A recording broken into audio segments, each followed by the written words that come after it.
jamaah salat maghrib yang dirahmati Allah Subhanahu wa taala. Alhamdulillah kita bisa bertemu kembali dalam kajian kitab Riyadhus Shalihin. Mudah-mudahan kehadiran kita di majelis ini menjadi amal saleh bagi kita. Amin ya rabbal alamin. Kita lanjutkan pada pembahasan berikutnya, yaitu bab yang ketiga, bab sabar atau bab sabar.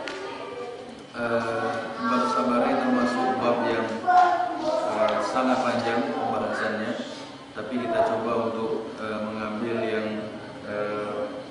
menjadi poin utama daripada bab ini. Mudah-mudahan kita bisa selesaikan.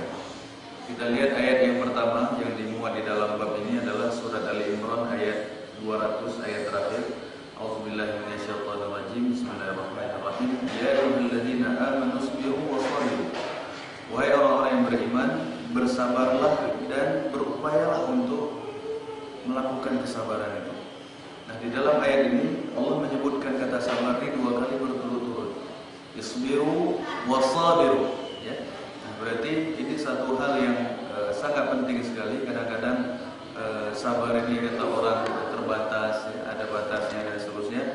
Berarti Allah Subhanahu wa taala di sini menyebutkan isbiru, sabar, wasabiru, dan berupayalah sekuat tenaga untuk bersabar itu.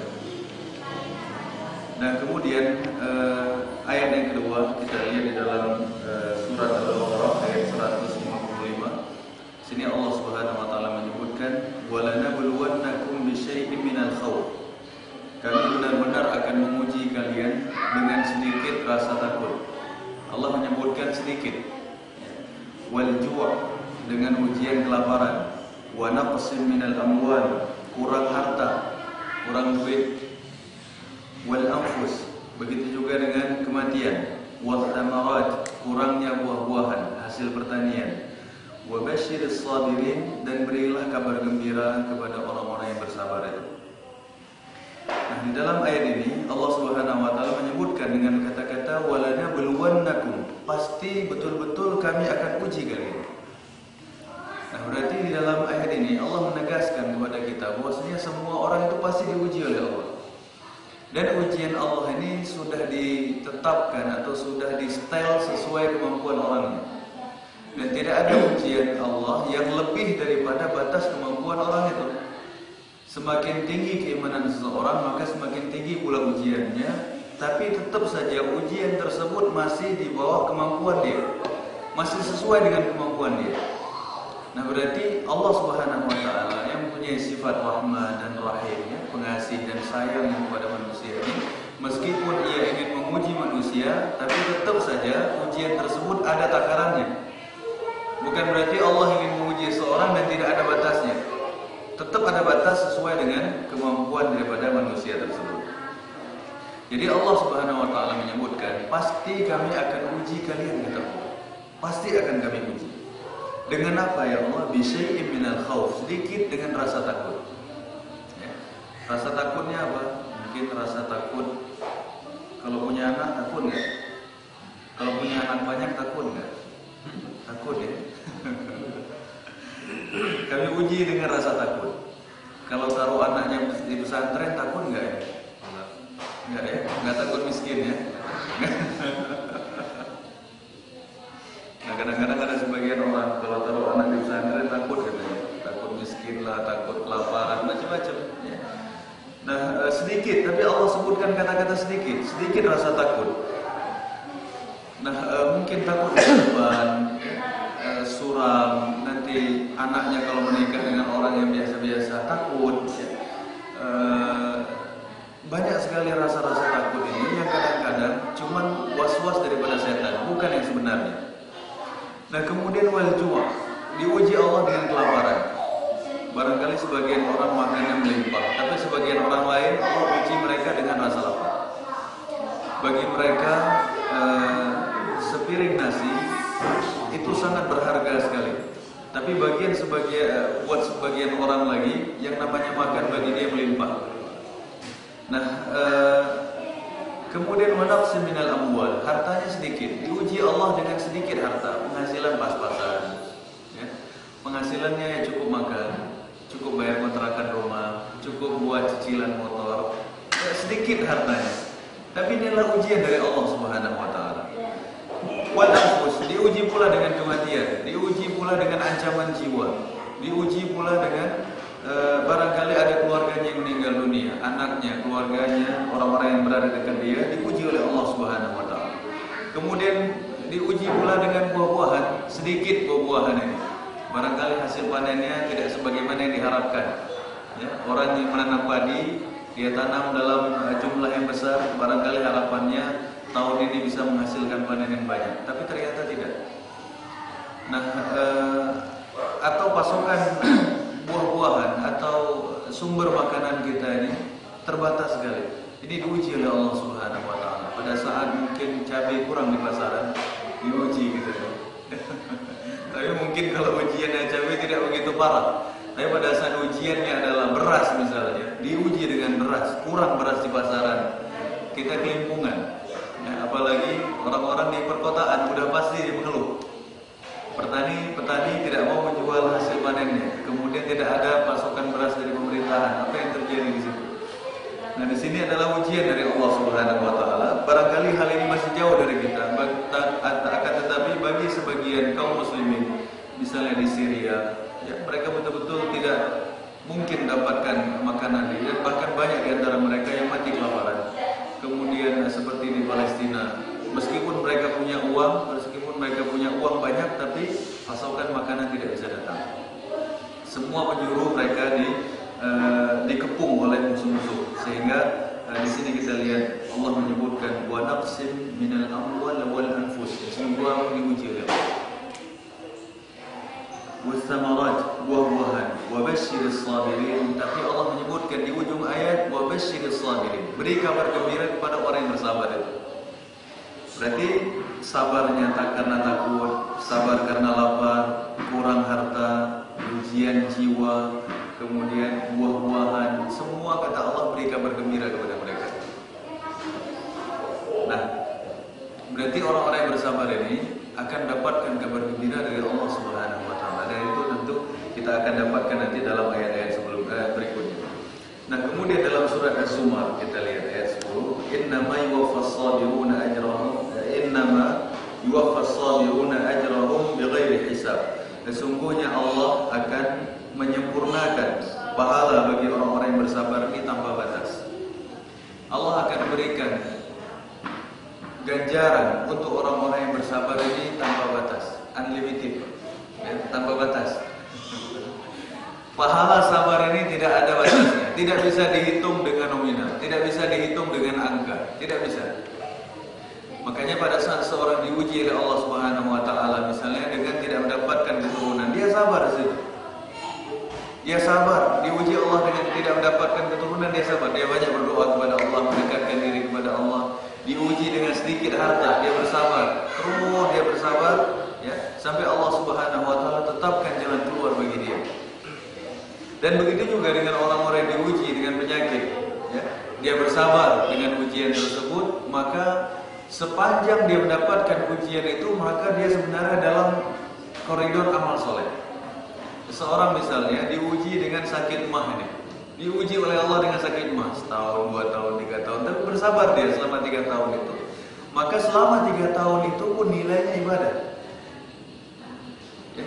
Ada orang diuji oleh Allah tidak mendapatkan keturunan, dia sabar, dia tidak mau melakukan hal yang haram, dia tidak mau pergi ke dukun, dia tidak mau pergi ke tempat-tempat yang diharamkan Allah untuk mendapatkan keturunan. Dia sabar sampai 5 tahun. Berarti selama 5 tahun ini dihitungannya ibadah begitu.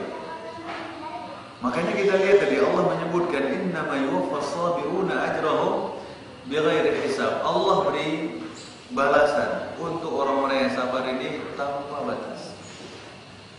Ya. Kita lihat Nabi Zakaria alaihissalam. Dia diuji oleh Allah Subhanahu wa taala tidak memiliki keturunan. Pada saat dia menikah, dia tidak punya keturunan. Umurnya 30 dia belum dapat keturunan.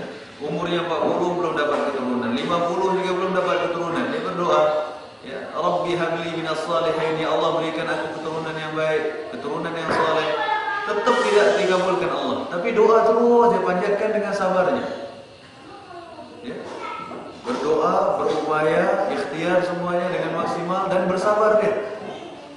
Pada saat usianya 100 tahun, pada saat itu baru Allah Subhanahu wa taala berikan anak keturunan bagi dia. Kita lihat, mulai dia menikah sampai dia berusia 100 tahun baru dikabulkan Allah, ya. Di awal surat Maryam tadi disebutkan, inni wahanal 'azmu minni washta'ala ra'su sayba. Saya ini, punggung saya ini udah lumpuh, rambut saya udah putih, ya. Fahabli min Allah berikan aku anak keturunan yang baik. Rambutnya sudah putih, kemudian badannya sudah lumpuh, usianya sudah 100 tahun, istrinya usianya 90 tahun. Usia istrinya 90 tahun, mandul lagi. Udah apain ini orang? Suaminya 100 tahun, istrinya 90 tahun. Udah gitu mandul lagi. Mandul itu penghalang, usia senja juga sudah menjadi penghalang. Berarti penghalang di atas penghalang. Tapi dia sabar terus berdoa kepada Allah dan dia sabar menunggu keputusan Allah Subhanahu wa taala. Dan ternyata di usianya 100 tahun Allah datangkan keturunannya. Dan bukan hanya keturunan yang biasa, tapi Allah berikan keturunan dan keturunannya menjadi seorang nabi. Nah, jemaah sekalian dirahmati Allah, berarti ujian ini betul-betul luar biasa. Pada saat seorang sabar, tidak mengeluh, tidak murka, tidak protes kepada keputusan Allah, tidak protes kepada takdir Allah, maka selama itu pula dia mendapatkan pahala sabar itu. Kan? Nanti kita lihat hadis-hadisnya sungguh luar biasa. Ternyata kasih sayang Allah Subhanahu wa taala kepada manusia sangat luar biasa. Ujian itu sendiri sudah kasih sayang Allah. Ya, ujiannya aja itu sudah kasih sayang Allah. Ditambah lagi pahala selama dia menghadapi ujian. Wah, kita lihat. Nah, mungkin ikut training barangkali dalam pekerjaan. Dia dipanggil disuruh training aja itu udah nikmat. Semasa training itu dikasih biaya lagi. Ini tentu satu kebahagiaan bagi dia. Nah, kita lihat orang-orang yang sabar ini, kita lihat Allah Subhanahu wa taala berikan ujian kepada dia, ini sudah bentuknya rahmat dan kasih sayang Allah. Kemudian selama dia bersabar itu hitungannya pahala. Nah, ini tentu satu keistimewaan yang sungguh luar biasa. Nah, kemudian kita lihat pula di dalam surah Al-Baqarah ayat 153. Di sini Allah Subhanahu wa taala firman, "Ista'inu bis-sabri was-shalah." Ya, mintalah pertolongan kepada Allah dengan sabar dan salat. Innallaha ma'as sabirin, sungguhnya Allah bersama orang yang bersabar. Dalam hal ini kita lihat Allah Subhanahu wa taala memerintahkan kita dalam bersabar ini untuk banyak salat. Kita mohon perlindungan atau kita minta kepada Allah dengan sabar dan salat. Selalu kita minta kepada Allah, minta tolong kepada Allah. Pada saat seorang mendapatkan ujian, yang pertama kali yang disuruh Allah apa? Minta tolong kepada Allah. Ista'inu bis-sabri. Alat yang kita pakai adalah sabar. Minta tolong kepada Allah.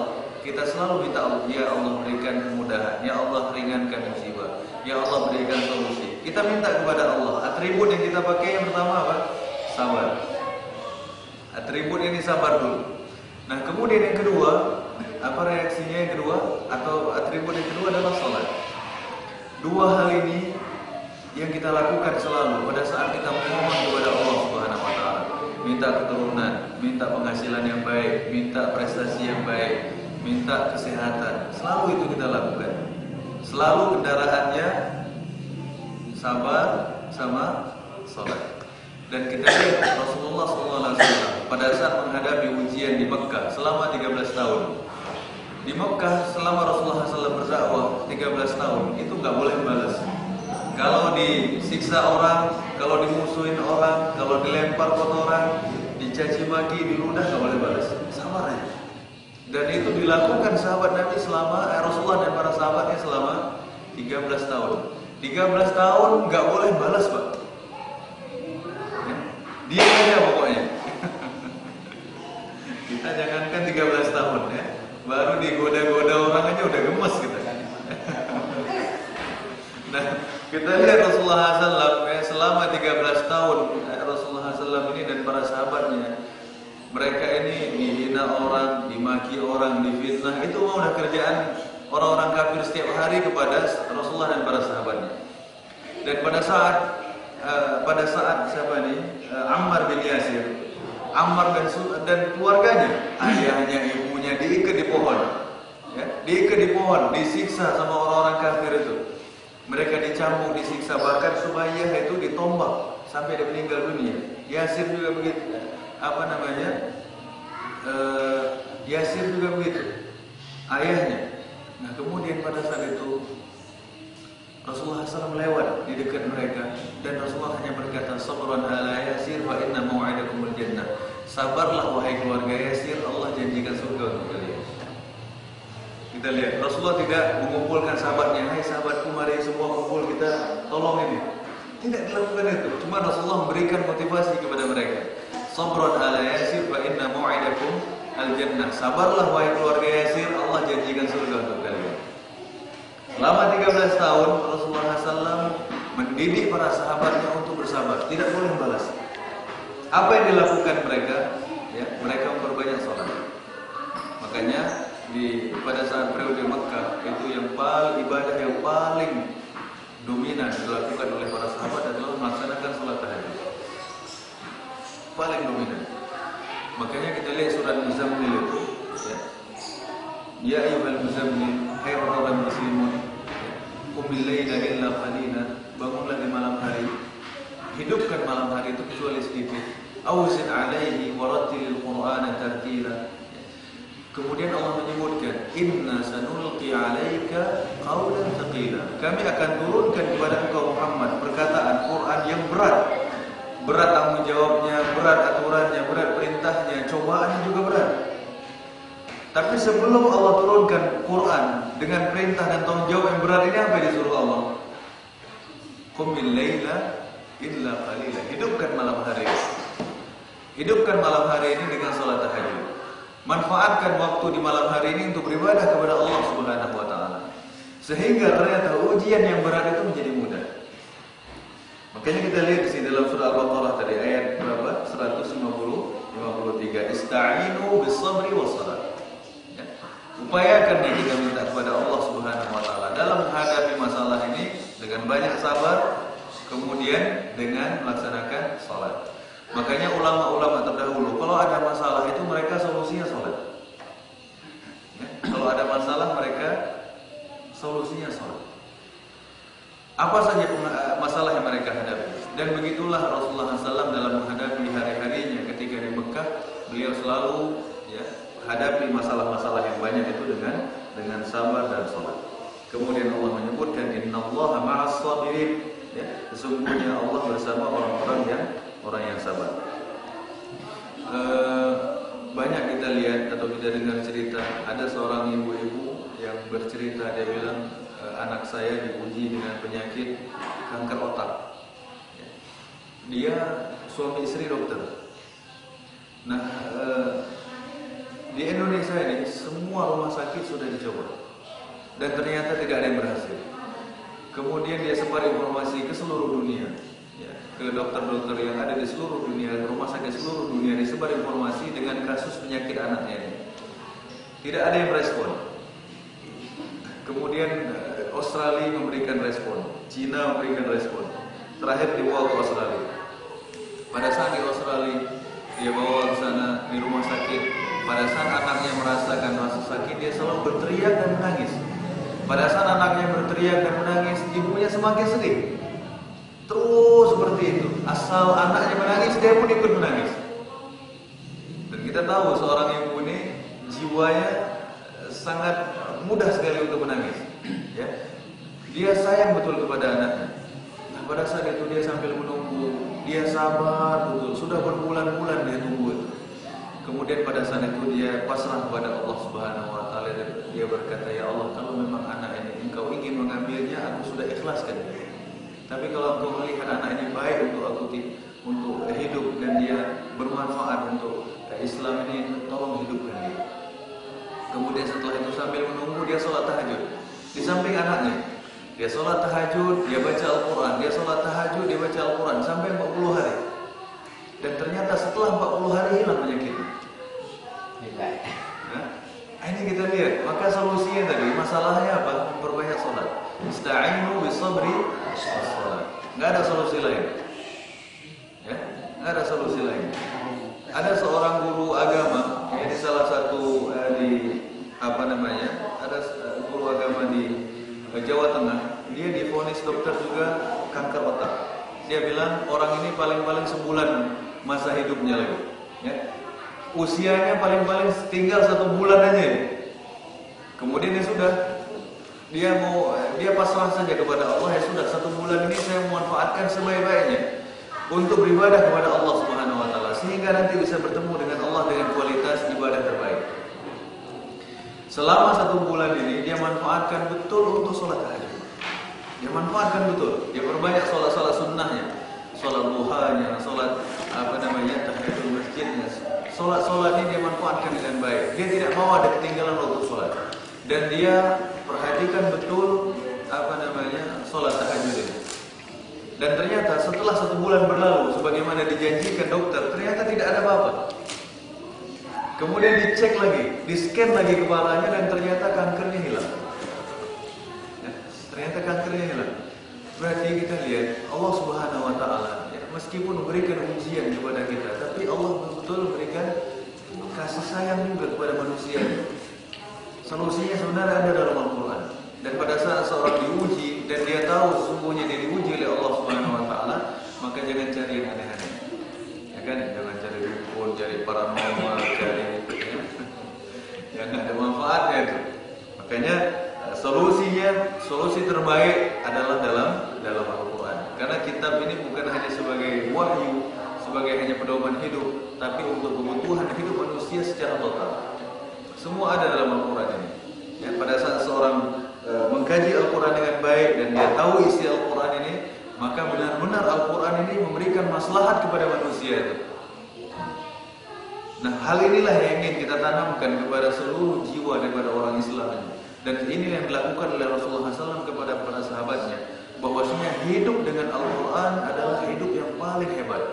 Hidup di bawah naungan Al-Quran adalah kehidupan yang paling mendatangkan kebahagiaan. Ya. Maka pada saat seorang semakin dekat dengan Al-Quran, maka semakin bahagia hidupnya. Begitu juga sebaliknya, semakin dia jauh dari Al-Quran, maka semakin susah hidupnya. Semakin kita jauh dari Al-Quran, semakin sesat kita. Semakin dekat kita dengan Al-Quran, semakin besar petunjuk yang kita dapatkan. Kenapa orang-orang kafir itu, mereka tinggalkan kitab suci mereka bisa maju. Nah, orang Islam mengikuti orang kafir dengan harapan apa? Kalau mereka tinggalkan kitab suci bisa maju. Orang kafir meninggalkan kitab sucinya mereka maju karena memang kitab sucinya sesat. Kitab sucinya sudah dirubah orang, sudah menjadi campur tangan manusia, sudah kreasi manusia. Sehingga dia tinggalkan ini, mereka bisa maju. Tapi Islam Allah jamin keaslian kitab ini. Inna nahnu nazzalna dzikra wa inna lahu lahafizun. Kami turunkan Quran ini, kata Allah, kami yang menjaga. Tak perlu manusia. Sehingga satu huruf aja yang dirubah akan ketahuan. Dulu saya teringat ada orang Jerman ini, dia cetak Al-Quran ini, lalu dia rubah beberapa kata, sedikit aja yang dia rubah itu. Ternyata yang menemukan kesalahannya adalah anak kecil yang berada di Rusia. Nah, bayangkan, bukan orang Arab yang menemukannya. Ya, emang sengaja dirubah, sedikit aja dirubah. Tapi yang menemukannya adalah anak kecil di Rusia. Ya, bukan orang Arab, apalagi Indonesia. Ya. Yang menemukannya adalah orang Ajam, orang non-Arab. Itulah kita lihat, pada saat Al-Quran ini dirubah, tidak dibutuhkan ulama yang hebat-hebat untuk menyingkap kebobrokan ini, orang kafir ini. Tapi cukup dengan hanya anak kecil saja, dengan kemampuan anak kecil saja sudah ketahuan kesalahannya ini. Ya. Pemalsuannya sudah dibongkar sama anak kecil. Tak butuh ulama yang hebat-hebat itu. Orang biasa-biasa aja bisa tahu kalau ini sudah dipalsukan, apalagi sekelas ulama. Nah, jadi pada saat seseorang ini yakin kepada Al-Quran dan dia menjadikan Al-Quran sebagai pedoman hidupnya dalam berbagai hal, ya, dalam kehidupan sosial, dalam bernegara, aturan dan seterusnya, maka dia akan mendapatkan kebahagiaan. Nah, kemudian dalam surat Muhammad di sini Allah Subhanahu wa taala berfirman, surat Muhammad ayat 31, Walanabluwannakum hatta na'lamal mujahidina minkum was-sabirin. Ya. Kami betul-betul akan menguji kalian, kata Allah, sampai terlihat betul di mana orang-orang yang mujahid fisabilillah dan mana orang-orang yang sabar itu. Karena pada saat seseorang diuji oleh Allah Subhanahu wa taala akan tampak aslinya. Ya. Jiwa nifaknya, kemunafikannya akan hilang. Pura-puranya akan hilang, covernya akan hilang, casingnya akan hilang, teman. Akan kelihatan aslinya. Seperti seorang baru menemukan logam. Dia tidak tahu logam ini betul emas apa tidak kecuali setelah dibakar. Betul apa tidak? Kalau dibakar baru ketahuan ini, oh ternyata emas ini. Ya? Pada saat dia belum dibakar, belum disepuh, ini belum ketahuan dia. Tapi pada saat orang menemukan logam, dia ambil logam ini. Dia kasih dibakar, dia kasih cairan tertentu sehingga baru kelihatan ternyata ini emas murni. Begitu juga manusia ini, kalau dibiarkan begitu aja nggak ketahuan dia. Tapi pada saat dipanasin, ya diserang dia baru ketahuan aslinya. Oh ternyata ini emas betulan ini. Bukan emas-emasan ya, emas Jawa. Karatnya nggak jelas lagi. Mas Maji. Nah jadi kita lihat di sini, maksudnya Allah Subhanahu Wa Taala betul-betul akan menguji orang ini sampai terlihat keaslian orang ini, sampai terlihat keimanannya, sampai terlihat kesetiaannya kepada Allah dan Rasulnya. Ini fungsi daripada ujian ini, dan ini akan terus ada sampai manusia ini meninggal dunia. Dan kita yakini tadi bahwasanya ujian dari Allah ini tidak mungkin melebihi kemampuan kita. Kita yakin ujian itu ada, dan kita yakin pula Allah tidak akan berikan ujian tersebut melebihi kemampuan kita. La yukallifullahu nafsan illa wus'aha. Allah tidak akan membebani manusia melebihi batas kemampuannya. Tidak, pasti sesuai dengan kemampuannya. Enak benar Pak ya? Ujiannya sesuai kemampuan. Udah gitu pahala lagi. Apalagi kurang manusia ini. Nah, kemudian ini ayat-ayatnya yang disebutkan oleh Imam Nawawi dalam bab ini. Nah, kata beliau, wal ayatu fil amri bisabri wa bayani fadlihi katsiratun ma'rufah. Ayat-ayat yang menceritakan tentang sabar dan keutamaannya banyak sekali. Ya, banyak sekali. Hanya saja ini disebutkan sebagian saja. Mudah-mudahan ini sudah mewakili yang lain. Imam Ahmad bin Hanbal rahimahullah taala beliau menyebutkan kata-kata sabar ini disebutkan Allah di dalam Al-Quran lebih daripada 90 kali. Ya, 90 kali lebih Allah menyebutkan kata-kata sabar dalam Al-Quran ini. Berarti ini satu hal yang sangat penting. Ya, kalau disebutkan sekali dua kali aja mungkin orang akan berpandangan lain. Tapi ini Allah sebutkan berkali-kali dengan berbagai bentuk pecahan katanya sampai 90 kali lebih. Apakah dalam bentuk perintah, ya, atau bentuk yang lainnya. Nah, kita lihat hadis di dalam bab ini dari Abu Malik Al-Harith bin Asim Al-Ash'ari radhiyallahu anhu, dia berkata, qala Rasulullah sallallahu alaihi wasallam, at-tahuru syatrul iman. Kebersihan itu sebagian daripada iman. Ya, ini hadis yang sahihnya ini, Pak. At-tahuru syatrul iman. Ya, kebersihan ini sebagian daripada iman, bukan an-nazafatu minal iman. Yang paling populer tadi an-nazafatu minal iman. Ini SNI punya. Lagi banyak juga. Nah, kalau hadisnya adalah at-tahuru syatrul iman. Ini yang hadisnya. Nah, cuman itu tadi hanya sebagai penjelasan aja, an-nazafatu minal iman. At-tahuru syatrul iman. Walhamdulillahi tamla'ul mizan. Mengucapkan alhamdulillah, mengucapkan kalimat tahmid ini akan memenuhi timbangan ibadah kita. Wa subhanallah walhamdulillah tamla'ani ma baina as-sama'i wal ardh. Mengucapkan subhanallah walhamdulillah ini akan memenuhi langit dan bumi. Coba pahalanya luar biasa, Pak. Ya, pahalanya ini memenuhi langit dan bumi. Was-salatu nurun. Was-salati nurun, dan salat itu cahaya, kata Rasulullah. Cahaya manusia dunia dan akhirat. Ya. Kita lihat ini orang-orang yang sholat ini wajahnya berseri-seri, betul atau tidak? Ya, wajahnya berseri-seri. Nah, muslim yang tidak sholat itu wajahnya kelihatan banget. Ya, wajah tidak pernah kena air wudu, wajah tidak pernah sujud kepada Allah, kelihatan. Muslim nggak sholat aja kelihatan, apalagi kafir, lebih jelas lagi. Ya. Maka kita lihat wajah yang sholat ini enak dipandang mata, ya kan? Nah, maka di sini kita lihat Rasulullah menyebutkan was-sholati nurun, sholat itu cahaya. Ya, bahkan dalam hadis keutamaan wudu, apabila seorang di akhirat nanti para sahabat bertanya, wahai Rasulullah, bagaimana caranya engkau mengenali mana umatmu dan mana yang bukan umatmu? Di akhirat nanti kan semua nabi membawa umatnya masing-masing. Nabi Musa membawa umatnya, Nabi Isa membawa umatnya, semua nabi bawa umatnya masing-masing.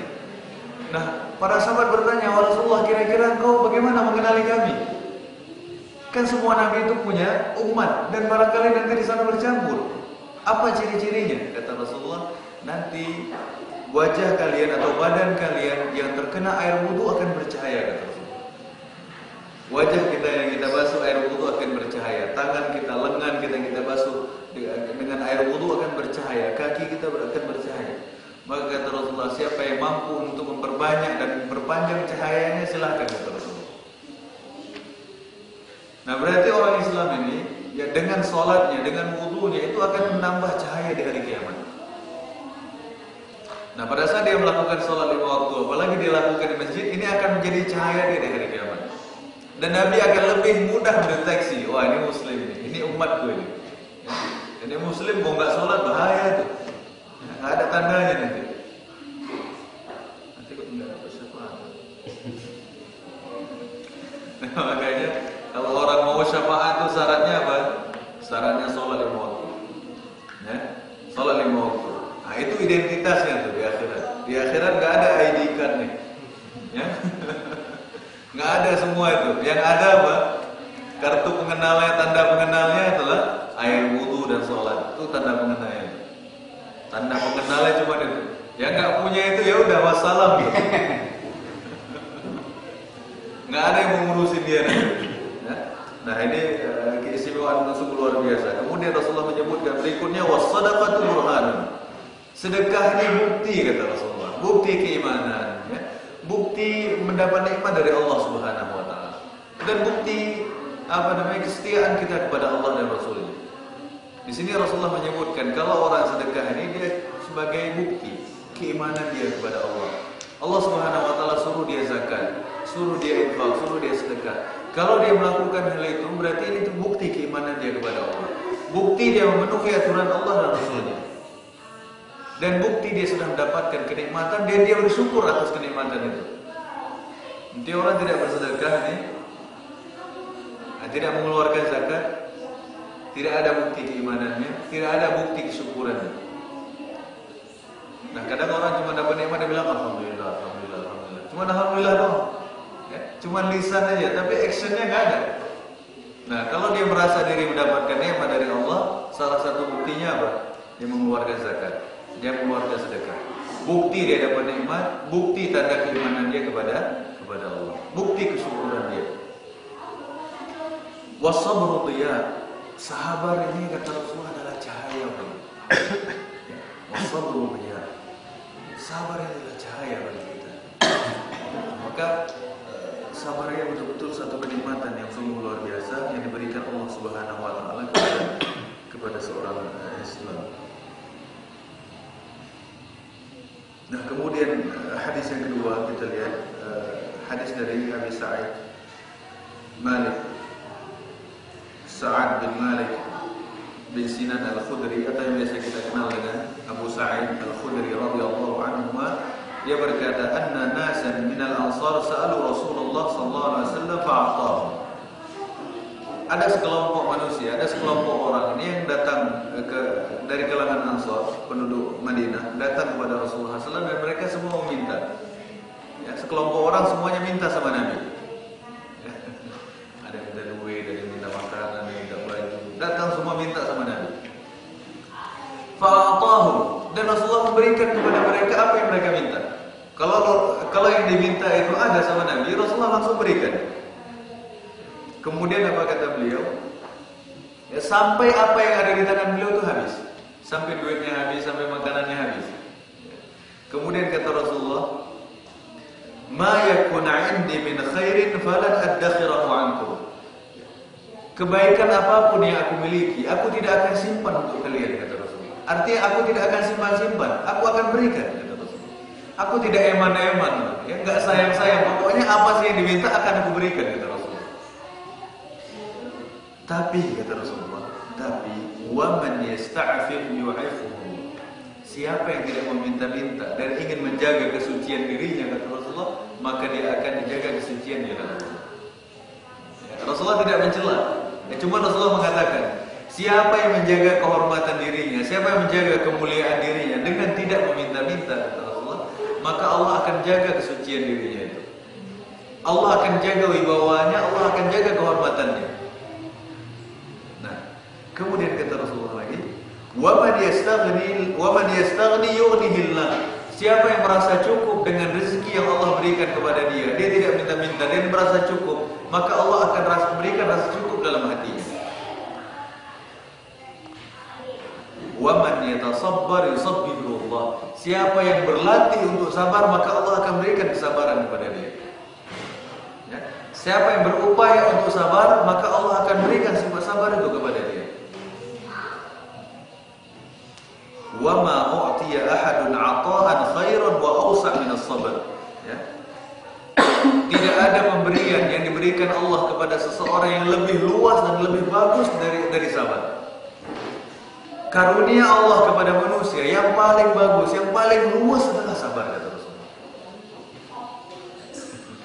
Kalau kita lihat kalimat sabar ini, ya, wa man yatasabbar yusabbihu Allah. Siapa yang berlatih untuk sabar, siapa yang berupaya untuk sabar, maka Allah akan berikan dia kesabaran. Berarti sabar ini bisa dilatih, Pak, ya? Bisa dilatih. Harus latihan. Harus latihan. Nah, semua sifat pada dasarnya bisa kita dapatkan. Sabar, ikhlas, yakin, ya. Ini bisa kita latih sebenarnya. Dan Rasulullah menjanjikan siapa yang berlatih untuk sabar, Allah akan berikan sifat sabar itu. Dan Rasulullah mengingatkan di akhir hadis, wa ma u'tiya ahadun 'ata'an khairan wa awsa' min as-sabr. Tidak ada satu pemberian dari Allah yang lebih luas dan lebih baik daripada sabar. Ya. Kalau orang diberikan kesabaran oleh Allah, ini pemberian yang paling luas, kata Allah, kata Rasulullah, yang paling bagus. Ya. Nah, pemimpin yang paling kuat itu yang paling banyak sabarnya, yang paling kokoh imannya. Kata Rasulullah, orang yang paling kuat di antara kalian adalah yang paling banyak sabar. Bukan orang yang baru diomongin dikit aja udah ngamuk-ngamuk. Ya, ini bahaya orang ini. Jadi pemimpin nggak bagus. Ya, rumah tangganya berantakan. Yang namanya anak, ya, kadang yang banyak nyelengeh juga, yang banyak isengnya. Istri juga begitu. Ya, Rasulullah sudah ingatkan, bahwasanya wanita itu diciptakan dari tulang rusuk, dan tulang rusuk yang paling bengkok itu yang paling atasnya. Kalau engkau berusaha meluruskan tulang rusuk itu, kata Rasulullah, engkau paksa-paksa dia patah deh. Kalau engkau biarkan dia tetap bengkok, kata Rasulullah. Dikomplain dia tetap begitu, dibiarin juga begitu juga deh. Mau diapain gitu? Tidak ada jalan lain kecuali dengan sabar. Dan Rasulullah kadang-kadang memberikan semacam masukan bahwasanya kesabaran seorang di dalam rumah tangga itu adalah ciri khas daripada kebaikan akhlak. Rasulullah itu bukan berarti tak punya masalah dalam keluarganya, bukan berarti istrinya nggak pernah komplain uang belanja terbatas. Rasulullah istri-istrinya pernah komplain. Dan bahkan pada saat itu Rasulullah nggak mau ajak bicara istrinya sampai sebulan. Sahabat-sahabat udah pada takut semuanya. Dia bilang musibah, orang teriak semua musibah, katanya. Kenapa? Apa orang kafir itu mau menyerang kita? Bukan, kita lebih parah dari itu, katanya. Wah, apa yang lebih parah dari itu? Kemudian kata para sahabat, tolong Rasulullah SAW azwaja. Rasulullah udah menceraikan istrinya, katanya. Nah, kalau Rasulullah sampai menceraikan istrinya, bagi sahabat itu musibah itu. Rasulullah yang paling sabar aja, nih, itu bisa menceraikan istrinya, bukan berarti musibah. Nah, artinya ada masalahnya. Tapi Rasulullah menyebutkan khairukum li ahli. Sebaik-baik orang di antara kalian, kata Rasulullah, yang paling baik kepada keluarganya. Wa ana khairukum li ahli, dan aku adalah laki-laki yang paling baik kepada keluarga. Jadi kadang-kadang Rasulullah ini membuat aturan, membuat semacam rumus, mengetahui kemampuan keimanan seseorang, dan akhlaknya adalah akhlaknya kepada istrinya. Kalau akhlaknya kepada istrinya baik, ya, itu berarti betul-betul aslinya baik itu. Kalau dengan tetangganya baik, bisa jadi dipoles itu. Tapi kalau dengan istrinya, ya udah tiap hari 24 jam ini. Tengah malam bisa teriak, ya, sore bisa teriak, pagi bisa teriak. Kalau bisa baik, betul-betul baik. Kadang-kadang ada di keluarganya gak karu-karuan, tapi dengan orang baik. Ini palsu ini. Ya, kata Nabi, palsu itu. Yang asli bagaimana? Kalau di rumah tangganya baik, sama anak istrinya baik, itu berarti memang aslinya baik.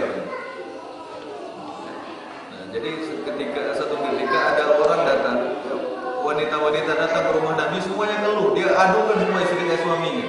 Dia bilang suami saya begini, semua protes soal suaminya. Protes langsung sama suami nggak berani, tapi protesnya di rumah Nabi. Kata Rasulullah, ini banyak wanita-wanita ngumpul di rumah Rasulullah, dan mereka semuanya komplain soal suami mereka. Kemudian kata Rasulullah, wa ma ulaika bi khairin nas. Mereka itu bukan laki-laki yang baik. Kata Nabi itu yang istri-istrinya datang ke rumah Nabi komplain semua itu suaminya nggak benar semua tuh.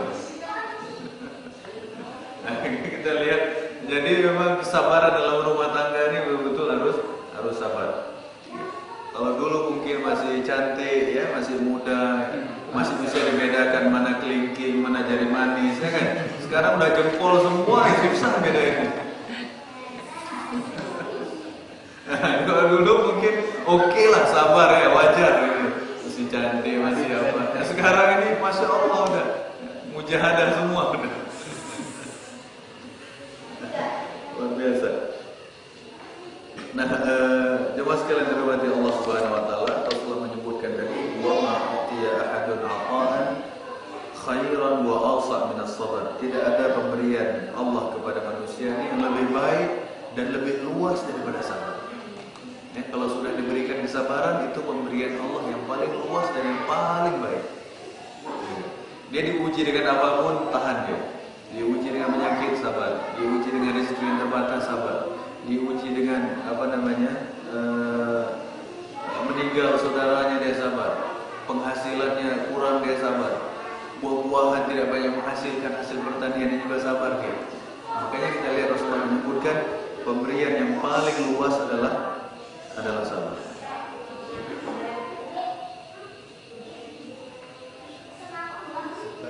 Ini menit. Nah, barangkali ada hal yang ingin didiskusikan. Silakan. Sebenarnya sabar itu memang tidak ada batasnya. Tapi dengan kesabaran masa kenabian dan masa akhir zaman beda ya Ustaz ya. Nah, jadi sabar itu apakah ada batasnya? Imam Ahmad rahimahullah ta'ala beliau mengatakan as-sabru lahu ghayah wa hiya al-maniyah. Sabar itu ada batasnya, yaitu kematian. Sabar itu ada batasnya, yaitu kematian. Berarti sabar, batas akhir sabar adalah kematian. Contohnya begini. Misalnya seorang diuji oleh Allah Subhanahu wa taala dengan sakit. Lalu dia katakan, sabar tentu ada batasnya. Dia bilang begitu. Ya tidak ada, sampai Allah Subhanahu wa taala mencabut nyawanya. Kalau seorang sakit, ya, misalnya dia berbaring di rumah sakit terus begitu, lalu dia katakan, saya sudah lama sabar. Saya sudah sabar 10 tahun. Nah, di akhir hayatnya dia murka kepada takdir Allah. Dia murka kepada keputusan Allah. Dia bisa mati su'ul khatimah. Makanya Imam Ahmad mengatakan pada saat seorang diuji oleh Allah Subhanahu wa taala dengan apapun, dia harus melakukan dan mentaati, dia harus sabar kepada Allah Subhanahu wa taala, tidak mengeluh, tidak murka kepada takdir Allah, tidak komplain terhadap takdir Allah. Dia sabar sampai dia meninggal dunia. Kalau dia bisa sabar sampai dia meninggal dunia, ya, maka dia akan mendapatkan pahala yang banyak dan insya Allah dia akan mati dalam keadaan husnul khatimah. Tapi pada saat dia diuji oleh Allah dan dia murka kepada takdir Allah, dia nggak setuju dengan keputusan Allah, dia mati suul khatimah. Makanya Imam Ahmad tadi mengatakan sabar sampai mati. Dan ini yang kita lihat dilakukan oleh Rasulullah SAW dalam dakwah, dalam apapun beliau sabar, ya, sampai kematian menjemput. Nah, berarti tidak ada batas sabar, ya. Nah, bukan berarti kalau orang sabar itu nggak boleh ikhtiar. Bukan itu juga artinya. Ya. Seseorang diuji oleh Allah dengan penyakit, bukan berarti dia diam aja sabar. Ya. Bukan berarti begitu. Tetap ada ikhtiar, tetap cari dokter, tetap cari herbal, tetap lakukan ikhtiar lainnya, pijat, ya, atau akupuntur, apa saja dilakukan ikhtiar itu. Nah, sabar itu bukan berarti kita tidak boleh ikhtiar. Tetap dan kita pasrahkan urusan kita kepada Allah. Ya, atau orang misalnya penghasilannya sangat terbatas sekali, ya sudah sabar aja nggak kerja. Nah, ini juga sabar yang nggak benar ini. Dia sabar tapi ikhtiar harus maksimal. Ya.